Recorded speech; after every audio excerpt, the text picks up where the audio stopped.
Het is woensdag 21 mei, de dag dat. Saoedi-Arabië, ons land, dreigt met een economische boycott. Jou het nou echt culturele haatstad is? We in Bient praten over het ongemak van zeldzame ziektes.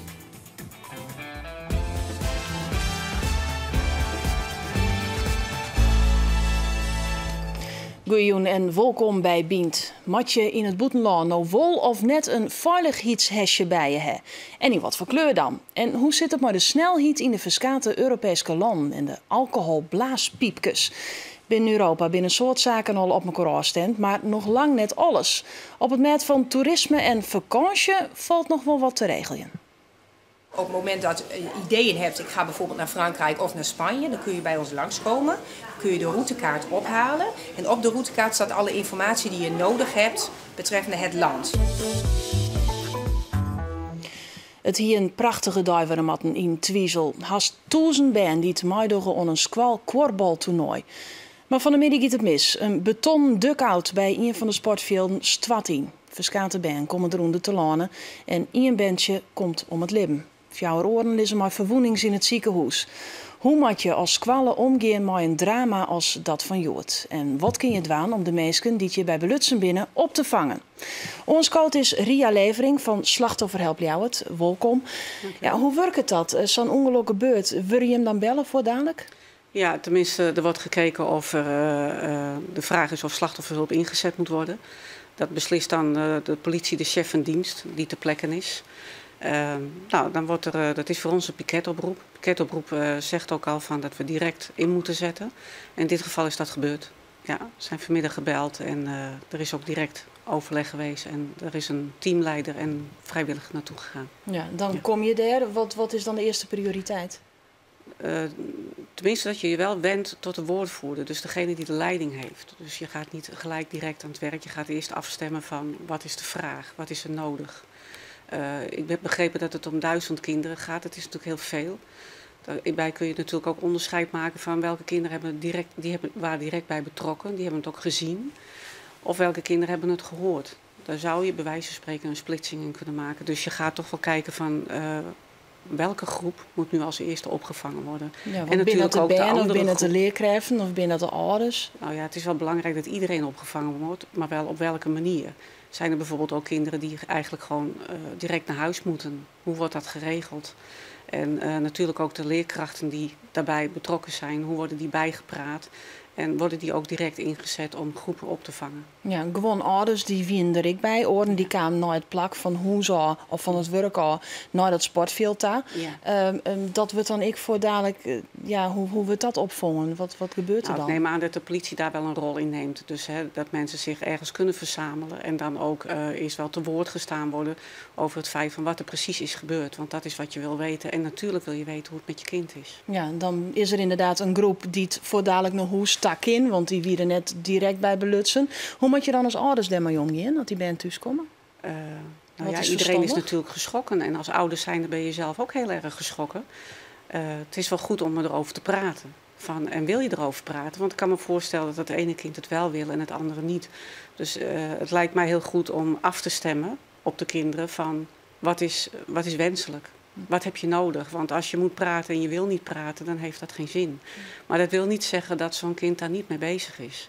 Maar die heeft misschien wat afleiding nodig. Of wil even zijn zinnen verzetten, maar denkt dat onbewust toch wel aan. Ja.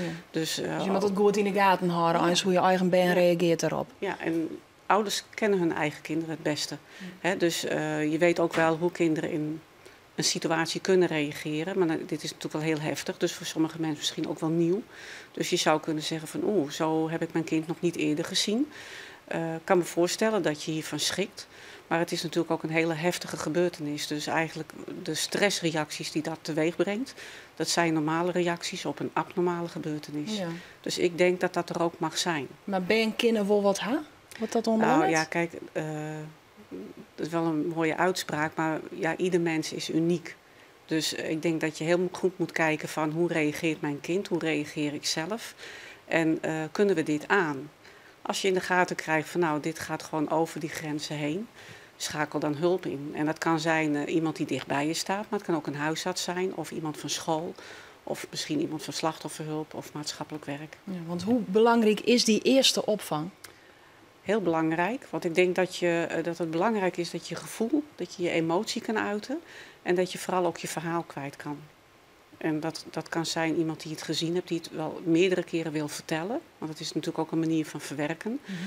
Maar het kan misschien ook iemand zijn die dingen gehoord heeft en ja, graag wil weten van klopt dat allemaal? Heb ik het goed gehoord? Dus de juiste informatie en de juiste manier van opvang is belangrijk. En dat is in de eerste plaats altijd wel een luisterend oor. Ja, want benam ik die informatie, hè? Voor dadelijk ik altijd van die Wild West verhaal roen. Hoe moet je daarmee omgaan? Nou, het is het beste lijkt me ook wel in zo'n situatie dat er een woordvoerder wordt aangewezen. Dat kan iemand van school zijn of van de politie of degene die daarbij betrokken is.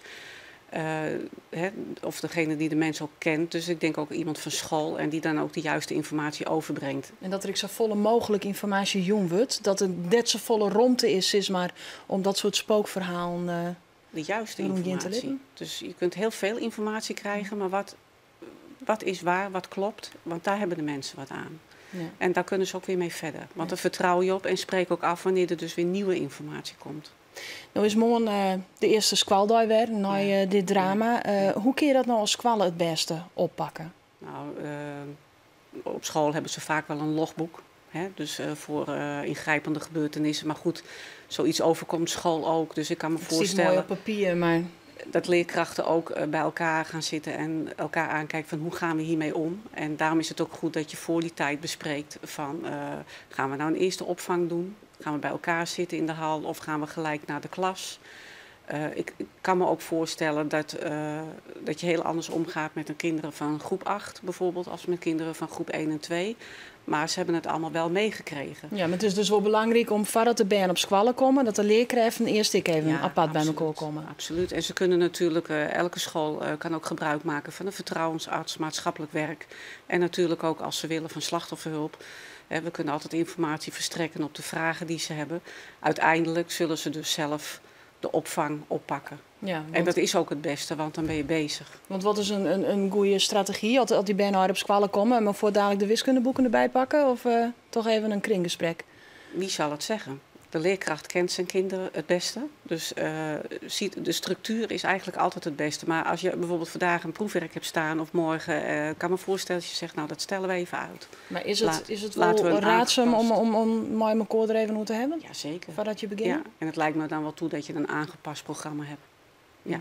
Maar dat je naar school gaat, dat is in ieder geval wel een goede zaak. Want dan hou je de structuur.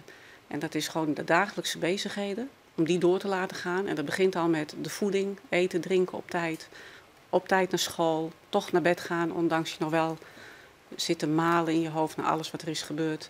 Probeer de structuur wel op te pakken. Ja, want hoe lang kan dit nog terugspelen in de kopjes van, nou ja, net alleen nog de band, maar ik met de leerkrachten? Met iedereen. Dat zal heel verschillend zijn. De een verwerkt sneller als de ander. Dat is, ja... Dat kun je niet zeggen. Dus ik denk wel dat je rekening moet houden dat ook mensen die lange tijd nodig hebben om te verwerken, dat die tijd er ook mag zijn. Dus als je na een bepaalde tijd toch nog behoefte hebt om erover te praten, dat het ook kan. Ja. En dat kan op school of thuis of op je werk of noem maar op. Ja. Nou, wie er van de media sprake van de Sierten ben op die duckout. De leerkrachten die hebben verschillende keren waskogen. Je mat er dan net op zitten. Dan gebeurt het toch, dat ding stwat in. Ja. Ik kan me niet denken dat mensen nou dik schuldig vielen. Tuurlijk, het is afschuwelijk gewoon. En je bedoelt, iedereen probeert het goed te doen en toch gaat er iets fout. En het is gewoon een ongeluk. Zo moet je het ook zien. Dus het gebeurt, het is een ongeluk en daarom is het ook goed dat je met elkaar in contact blijft. Dus ook de leerkrachten hierover praten, wat er is gebeurd, maar ook met de leerlingen en de ouders. Want wat doet het maar een mierskip? Ja, verschrikkelijk. Kijk, in de eerste plaats denk je, er zijn gewonden. En nou ja, zou je daarmee verder moeten, dan kun je erover praten. En nu komt het bericht, er is iemand overleden. Nou, dat is afschuwelijk. Dus dan is het toch een hele domper. Dus iedereen is ook verwikkeld in rouw, moet je zien. Dus iedereen is aangeslagen. Ja. Want Kan dat ik nog tot wrijving leiden in een dorp? Ja, toch mensen gaan misschien schuldig vielen. Misschien ik wel schuld erom. Hey, je weet het net. Zullen onderzocht worden matten. En ja, de mensen die het slachtoffer binnen. Nou, wat daar de verdere verloop van is, dat kan ik natuurlijk niet vertellen. Maar ik zou in ieder geval mee willen geven van blijf met elkaar in contact en zorg voor een open communicatie. En ik denk dat dat altijd wel de mensen dichter bij elkaar brengt, want dit is gewoon echt een ongeluk. Ik kan me wel voorstellen dat je met gevoelens zit van had ik dit kunnen voorkomen of had het anders gemoeten. Dat zijn normale gevoelens naar zo'n gebeurtenis. Maar ik denk als je verder gaat in de tijd, dat we allemaal wel zullen inzien dat dit een heel naar ongeluk is. Ria Levering van Slachtofferhelp Ljouwert. Tegen dank voor je komst naar de studio. Dankjewel. En dadelijk komt zo'n horen een extra jood, maar daarin het laatste nijs over het ongeluk in Twiesel. Morgen binnen de Europese verkiezings, maar wat docht Europa eens voor u? Deze hele week hebben we het erover, reportages maken we en op een heel soort punten wordt er al geerwerken tussen de Europese landen. Maar er binnen ook nog een soort praktische zaken net regelen. Neem nou bij gelijks de vakantie. Als je naar het buitenland gaat, hoe hut moet je dan bij gelijks op de sneldieken in Duitsland of Italië of Spanje? Of hoe zit het met de veiligheidshesjes en de alcoholtesten?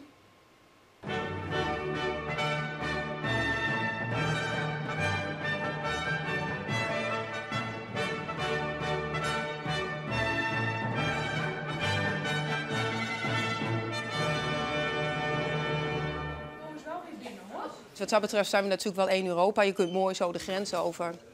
Maar heel veel landen hebben nog wel hun eigen regels. Gevarendriehoek moet aanwezig zijn, reflectievestjes. Voor Frankrijk de alcoholtesters uiteraard. Ja, die moet je hebben. Nou ja, die koop je per 2. Die zijn helaas ook maar een bepaalde tijd geldig. Dus als je een jaar later weer gaat, moet je weer nieuwe alcoholtesters kopen. Wat dat betreft, België kent een tijdje de brandblusser, maar dat is wel afgeschaft. Dus je loopt tegen heel veel verschillen aan. Ondanks dat we één Europa zijn en met één rijbewijs en één ID alle kanten op kunnen, zijn er toch nog wel een aantal verschillen waar we aan moeten denken.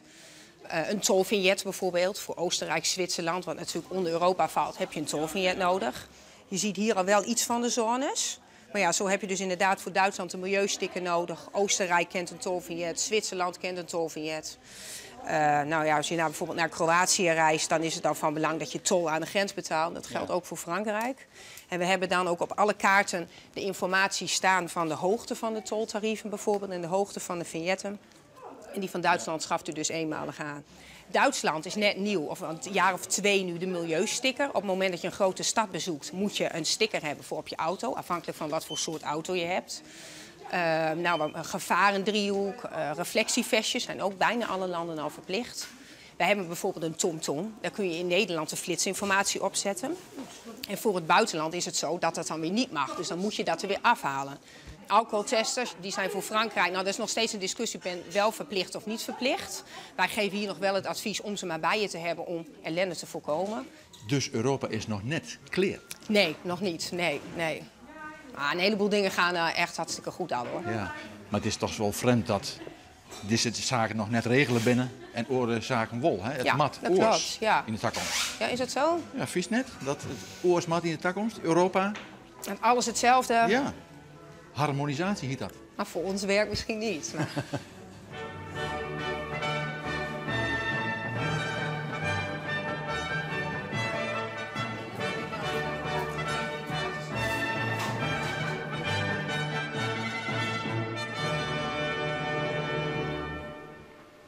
En morgen in ons riegen over Europa omtinken van Wetterinstituut Wetses in Ljouwert. Denk je er in dat je heel niet eten kennen dat je via slankjes die het op de darmen ontsluiten binnen in leven houden worden? Voor de 20-jarige Annemarie Talsma uit Watten is dit de werkelijkheid. Ze had de zeldzame ziekte gastroparese en ik praat dadelijk met haar. Naar schatting binnen er in Nederland 1 miljoen mensen met een zeldzame ziekte. En speciaal voor jongeren met zo'n ziekte is de Femke Foundation oprichter. Gjeld Wieminga is de oprichter. En dit weekend is er een bijzondere autorit. Wieminga, ik welkom. Klopt, bedankt. En aan tafel is zorgzaakkundige Margrethe Graaf, directeur van Zorgbelang Friesland. Nou, goeie joen alle hier. Annemarie, ik wil maar even met jou beginnen. Wat gebeurt er als je een stukje ballen eet? Nou ja, de ene keer dan bloot er in een hapje in en soms dan is dat. Maar meestal dan maak ik met 10 spuien en dan komt het eruit, omdat mijn maag het net doet. Die kan gewoon niks binnen. Nee. De spieren knippen het net verder, dus het bloot er gewoon in steen eigenlijk. Dus er is totaal geen eten verneren in die maag, omdat die volslijn helemaal boeten gebroken is. Ja. Dus do libbest eens uit een rechtzak. Ja, klopt. En die rechtzak die stiet hier op de groen. Kun je er maar eens bij pakken? Ja. Dat is een hele poeder. Oh, dat is wel een hippe tas. Ja, wel vrolijke kleuren. Wat zit erin? Hoe werkt dat bij jou? Nou, ik haal alleen de bakjes eruit, hè. Dit is een bakje met ORS. Dat is glucose en zout eigenlijk. Ja, inderdaad, is een uitdroging. En dit is een bakje met zondevoeding. En nou ja, dat is eigenlijk mijn eten en mijn drinken. Zo, dit dost het op. De hele dag. Ja, en de nacht ook. Dat gaat dag en nacht best al hier op ontsluiten. Ja. Hoe werkt dat bij jou? Heeft je een hongergevoel? Is het... Nee, want het komt continu wat erin pompt eigenlijk. Dus ik ga net honger. Ik ben eigenlijk altijd misselijk, dus ik ga net echt honger. Nee. Maar de proost ik geen eten? Nee, klopt. Want dit is nou kauwgom alleen, dat wel. Dat mag wel? Ja, en lollies. Ja. Lollies? Ja, ik wel. Hoeveel lollies op een dag is dan? Nou, net zoveel. Ik ben een beetje uit eten. Maar nou ja, wel alle smaken haak in ieder geval. Ja, dat kind dan wel. Ja. Maar een slokje water? Nou ja, dat kan misschien nog. De ene keer bloot het erin en de andere keer net. En dat, maar soms maar gewoon proberen. En dan had soms het spuiende varoer. En ik kan een slankje op mijn buik aansluiten. Want ik had 2 gatjes in mijn buik. En dan rent alles er weer uit. Ja. Hoe zeldzaam is deze ziekte? Nou, heel zeldzaam. Komt niet te volle voor. Kist meesken die het ik hè? Nou, Ian. Maar verder net. In heel Nederland? Ja. Verder net. Nee. En het is toch vaak bij oren gevallen. Ja, precies. Ja. Het is nooit geleakt, deze ziekte. Nee. Gjalt Wiemenga, we praten dat Gjalts is. Ja, graag. De Femke Foundation voor jongeren met een zeldzame ziekte. Waarom heeft dat oprichten? Omdat ik heel toevallig in een verhaal hoor ben. Wie thuis gezonnen ben. Ik ben inmiddels gezonnen Paken. Waarbij ik zeg dat een hele grote onbegrip is in het onbekende gebeuren. Dat doet dubbel zeer. Dat is net alleen de medische zorg die het vaak net op het juiste niveau is. Ik ben alle proefknieën. Maar wat vooral opviel, dat we in het ziekenhuis, dat een aantal van die benen die worden verbieden terug vrijwilligers, met grote beren, met listen voor acties. En de worden verbieden. Die staan dus net op listen of wat dan ook maar. Omdat het net bekend is. Omdat het net bekend is. En voor een heel bekend ziektebeeld wordt een hele proteïne. En dan doet het die bij een dubbel zeer. En daarvoor hebben we het uiteindelijk opgericht om daar wel aandacht aan te besteden. Ja. Maar Grete, is dit een forgotten groep? Meestal met zeldzame ziektes? Ja, eens wel. Ze moeten elke keer weer opnieuw voor hunzelf uitvinden. Omdat er gewoon geen voorbeelden zijn. Omdat ze net interessant binnen voor de markt. Om daar dingen voor te doen.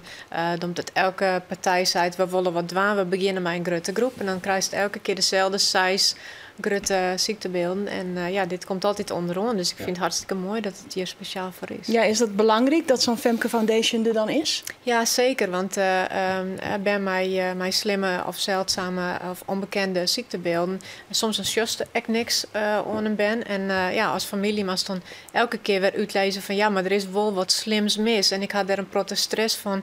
Het had een impact op het hele gezin en misschien nog wel verder. Ja, want wat voor zaken rin je het je aan als je een zeldzame ziekte hebt? Het is heel lastig om de diagnose te krijgen. Dus je herinnert er eerst een periode met roen van wat is het? En al die tijd had ze gewoon alle symptomen. Het is soms heel lastig om daar goede medicijnen voor te krijgen. Want of ze binnen er net omdat het net interessant is voor onderzoek. Of ze binnen hartstikke duur. En elke keer maar afwachten of het ergens misschien door politici van een list afvalt. Krijgen ze met pompen en fabrie. Nou, dat is oplost. Ja. Maar dat zijn hele onzekere dingen. En voor lotgenotencontact, doe kent dan in. Dat is wel een forum en samen alle situaties ben weer oors. Ja, precies. En om dan die herkenning te vinden is gewoon heel erg lastig. Ja. Het bepaalt wel die hele leven, neem ik aan. Een grote impact. De hest mooi werken aan het BNN-programma Je zal het maar hebben. Ja, klopt. En daar hebben we even een fragmentje van. Ja. Die zak is ontploft. Ja. Het is helemaal vies. Kun je eens een plastic zak pakken? Ja. Maar wij gaan wel eten hoor. Ja. Ja? Ja. Dat kan wel? Ja, ik ga zo weer eten. Oké. Nee, dat is goed. Net of heb je gespuugd, zo ruikt het. En ja, zo ziet het er ook uit. En het is een raar idee dat zo'n zakje gewoon je maag is en dat dat dan gewoon knapt of zo. Ik weet niet. Vet vies. Maar ja, dat gebeurt niet alleen thuis, maar dat gebeurt soms ook wel als je gewoon op school of weet ik veel waar bent. En dat is wel echt vies. En dan heb je niet altijd een sapje bij je en een moeder die dat allemaal voor je losmaakt. Dus dan zit je zelf letterlijk en figuurlijk in de smurrie. Ja, eet smakelijk. Eet smakelijk. Ja, het voelt wel raar om niet te eten als ze zitten te eten. Net als vandaag, dan hebben ze wel iets gehad wat ik lekker vind en dan is het heus wel moeilijk. Want je wilt zelf ook wel even kauwen en even wat smaak in je mond en zo. Je weet heel veel niet meer hoe het proeft. Eigenlijk alleen weet je hoe thee en water proeft, maar verder weet je het eigenlijk niet eens meer echt. Ja, de zuster uit de Sjen, Annemarie, en dan moest ik Bud Light zien. Maar ja, dit is zelfs hartstikke slim. Ja, inderdaad. Ja, maar door wist dus wat het is om te eten. Want hoe lang is dit nou? Orally 2 jaar. Ja. En dan wist nou al haast vergeten hoe het is om echt verst eten te hebben. Wel. Ja. Ja. Hoe dreig is dat om net meer te eten? Nou, dan merk je gewoon dat de hele wereld eigenlijk om eten draait. Vriendin, hateroer. En nou ja, hoe heet het, op de televisie, op een reclame, overal wist mij geconfronteerd. En dan merk je gewoon dat het een levensbehoefte is wat je net meer kennen. Dat wordt steeds duidelijker eigenlijk. Ja, maar mist het ik heel bot? Nou ja, de simpele ding eigenlijk. Bijvoorbeeld de lekkere andivie stampot en sadimi maken, dat mis ik heel erg. Ja, want die mem die zit je lekker te eten. Ja, en klopt. de roek staat wolven zelfs, maar ja, daar kist er niks mee. Nee, inderdaad. Ik die eerst nog wel eens dat ik een hapje proe en dan weer uitspuiten gewoon voor de smaak. Maar dat ken het, want dan maakt het je maag al zo volle sappen, omdat je weer uitdroeg je. Ja. Maar ja. Begrijpen mensen in die omjouwing wat het inhoudt was toch hest? Nou, sommigen wel, maar eigenlijk hoe het grote deel net echt. Nee. Jij in dit soort verhalen ik bezwarig belang? Onbegrip? Ja, zeker. Vooral om mensen wist niks aan just. En ja, Hollands welvaren gang al over de tafel voor de uitsturing. En zo shot het er ook uit, maar dat is net per se heel zoen. Als er uitzocht is net per se hoe stek in elkaar stekst. En dan rest het constant zien aan van, nou ja, het zil wel. En dat is heel lastig. Ja, want dus just er inderdaad prachtig mooi uit. Ja, maar dat best via de zoen, gaat het goed, Mari? Of ben ik minder periodes? De ene keer dan gaat het beter dan de andere keer. Zoals nou is mijn buik dus ontstoken. En dan kan nou een keer zelf het besluit nemen om gewoon net opereerd te worden. Ik heb wel pijn, maar ja, wil gewoon verder mijn leven. Want het gaat nou een keer goed. En dan heb je een zin om steeds maar wij weken daar te lezen eigenlijk. En dat is wel moeilijk, want normaal kan je het zien hoe dokters net echt van jezelf opkomen. Maar ja... De heeft dat wel leert. Dat, ja. Bist verroren als Famke? Jawel. Ja? Ja. Ik ben steen nou volle positiever in het leven. Je zoent is het van net, maar het is dus echt wel zo. Geniers meer van die soort dingen? Echt. Is dat het? Ja, van de zinnen, van de wien, alles. Sjost alles nou weg en dat sjost ons net. Ja. En leuke dingen, het waren onder oren sneun. Die speciale autorit. Ben mij een zeldzame ziekte, die kennen daar mooi. Binnen nog plakken hoor? Ja, we gaan nog een stuk of 4 plakken hebben hoor. Ik kan opgaan op www.therightforyou.nl. Ja. En dan kunnen ze zaterdag mannetjes naar mij. En dan maakt je er een mooie dag van. Ja, 50 prachtige mooie sportauto's. We staan in Beestersweg, dus meestal bij welkom vanaf 9 uur. Het 10 uur is de stad en middags om klokslag 4 uur komen we weer in Leeuwarden bij de Scheven Aldenhoven. En dan maakt ze een geweldig feest van in combinatie met het Friestraatfestival. Annemarie, daar heeft al een auto uitzocht. Was die stappen sisters? Nee, dat nog net. Nee, is een verrassing. Dan zou ik een proefrit maken. Alkeurs. Ja. Binnen toch ding, want dan heb ik een bucketlist maken. Wat stiet er boppen op dat listje? Nou, het zijn al in verschillende categorieën, maar er staan gekke dingen op, zoals een moddergevecht horen en zo. En nou ja, hele moeilijke ding dat je weet dat het waarschijnlijk net kan, maar ja, dromen matten de blauwe. Ja.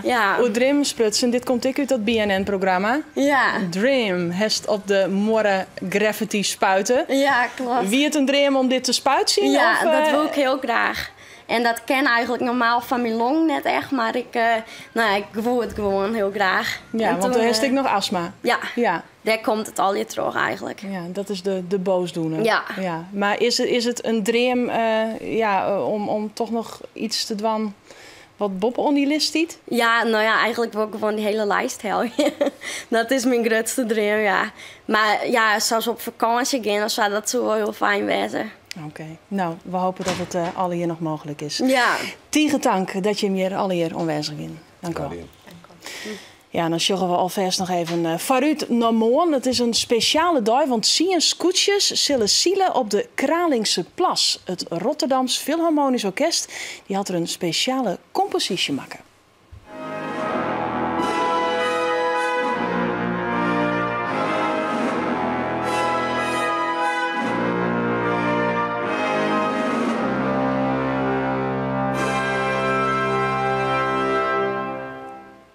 Dat is morgen. En we ben ik live bij de Scootje-wedstrijd dus op de Kralingse Plas in Rotterdam. En dadelijk om zo'n horen op Omroep Friesland radio en televisie live de persconferentie van de gemeente en de politie over het ongeluk in Twiesel. Dit wie bient van de Joen. Graag tot morgen en van nog een mooie Joen.